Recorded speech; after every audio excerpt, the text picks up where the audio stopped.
Olá, vamos recapitular sobre as ligações químicas metálicas, do qual faz parte do conteúdo que estudamos sobre ligações químicas.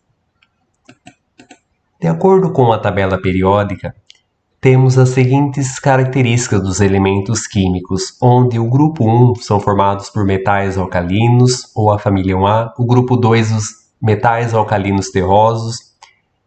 O meio, o centro da tabela periódica, ocupa pelos metais de transição, os semimetais e os ametais com essa coloração característica de verde, junto com o hidrogênio, caracterizado também, entre aspas, como um ametal. Temos, em relação à eletropositividade, no qual consiste na tendência dos elementos químicos de perderem elétrons, ou seja, ela vai do sentido da direita para a esquerda.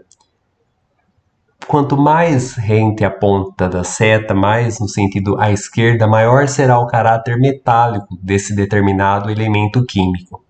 E a eletronegatividade consiste na força de atração exercida sobre os elétrons de uma ligação. Quanto mais à direita for um elemento, maior será a sua força exercida sobre os elétrons de uma ligação.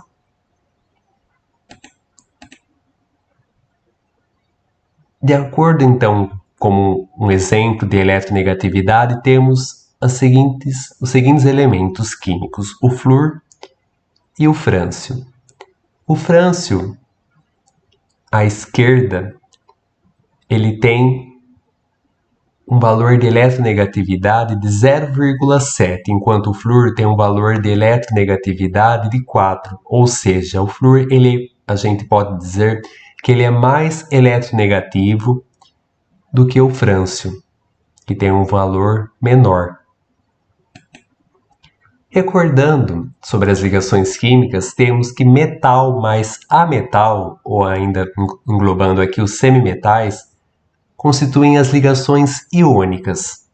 Ametal, fazendo parte também o semimetal mais ametal e semimetal, e ainda ametal mais hidrogênio, temos a ligação covalente. Lembrando que a ligação iônica ocorre entre um elemento doando elétrons e outro recebendo elétrons. Então, doa e recebe. Ligação covalente é o compartilhamento de pares eletrônicos, ou seja, compartilham-se elétrons entre os elementos. E a ligação metálica ocorre sempre entre metal mais metal. A ligação metálica consiste em relação às suas características gerais dos metais. Os metais puros são formados por aglomerados de átomos, denominados de retículos cristalinos, de um único elemento químico. São brilhantes, de cor prateada, com exceção do ouro, que é dourado, e do cobre, que possui um tom avermelhado. Possuem elevados pontos de fusão e de ebulição, e são sólidos, com exceção do mercúrio.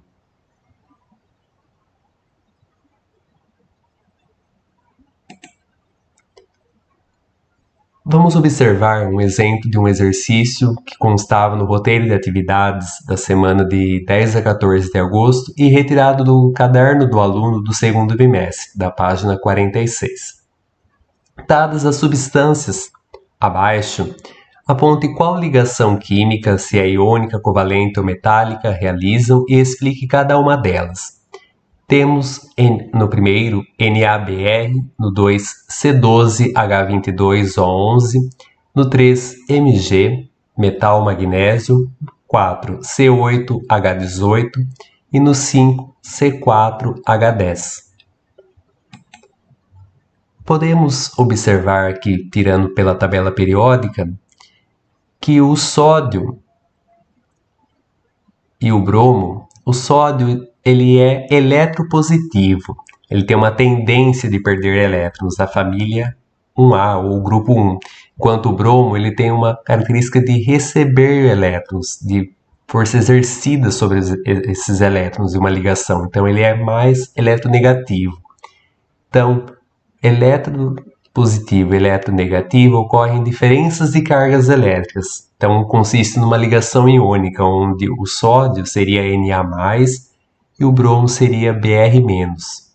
Na+, Br-, onde fica a composição do NaBr, o brometo de sódio. O magnésio, aqui circulado em verde, ele é então constituinte de uma ligação metálica. Ele é um metal, no qual faz parte do grupo dos metais alcalinos terrosos, o grupo 2, ou ainda na denominação mais antiga, a família 2A da tabela periódica. Temos como C12H22O11 a ligação do tipo covalente.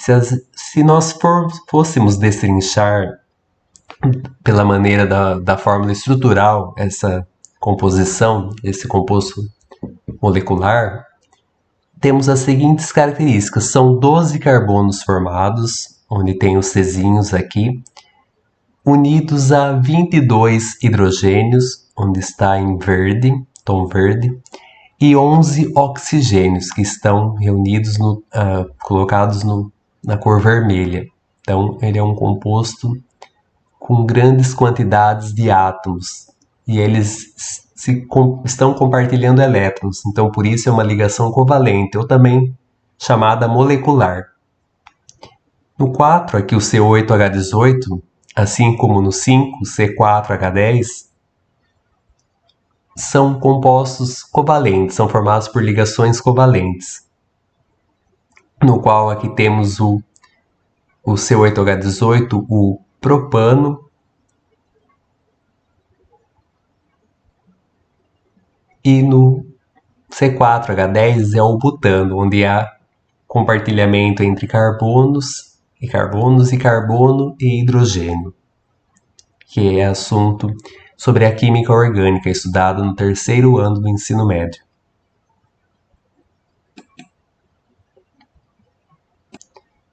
Então temos aqui como C8H18, não é propano, e sim octano.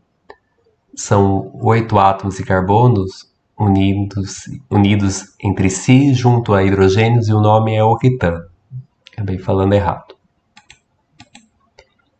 Em relação à classificação das substâncias, elas podem ser classificadas seguindo o tipo de ligação química, no qual substâncias metálicas, o tipo de ligação é entre metais, consiste em um mar de elétrons, que significa que ocorre a existência de uma quantidade muito grande de elétrons livres. Então, há existência de elétrons livres circulando. A temperatura de fusão e ebulição são elevados. É a 25 graus Celsius sólido, o mercúrio é líquido.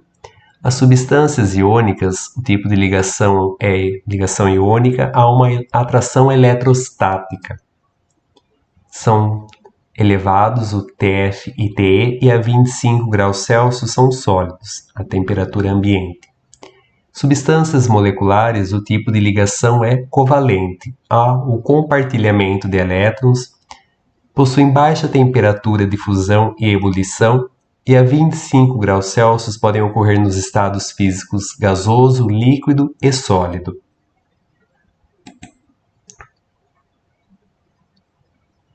Em relação ao destaque dos pontos de fusão e ebulição, então substâncias metálicas elevados, iônicas são elevados, o que vai mudar a grande diferença são nas substâncias moleculares, que são constituídas pelas ligações covalentes, onde há baixa temperatura.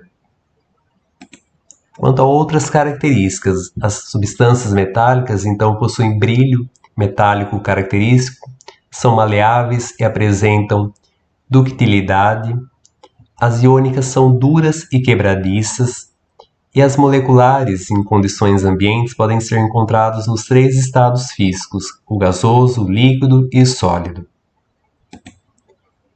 Então, de acordo com um exercício adaptado do Enem de 2013, no que diz: a palha de aço, um material de baixo custo e vida útil pequena, utilizada para lavar louças, é um emaranhado de fios leves e finos que servem para a remoção por atrito dos resíduos aderidos aos objetos. A propriedade do aço que justifica o aspecto físico descrito no texto é a ductilidade, maleabilidade ou a condutividade elétrica. É a ductilidade, porque diz respeito à sua capacidade de se alongar antes de se romper. Então, essa propriedade irá permitir que se produzam fios finos, que são estruturas especialmente alongadas do aço, de acordo com o que estava descrito no texto. Então, eu espero que possam ter compreendido a partir desse resumo destacando sobre as ligações metálicas. E obrigado pela atenção.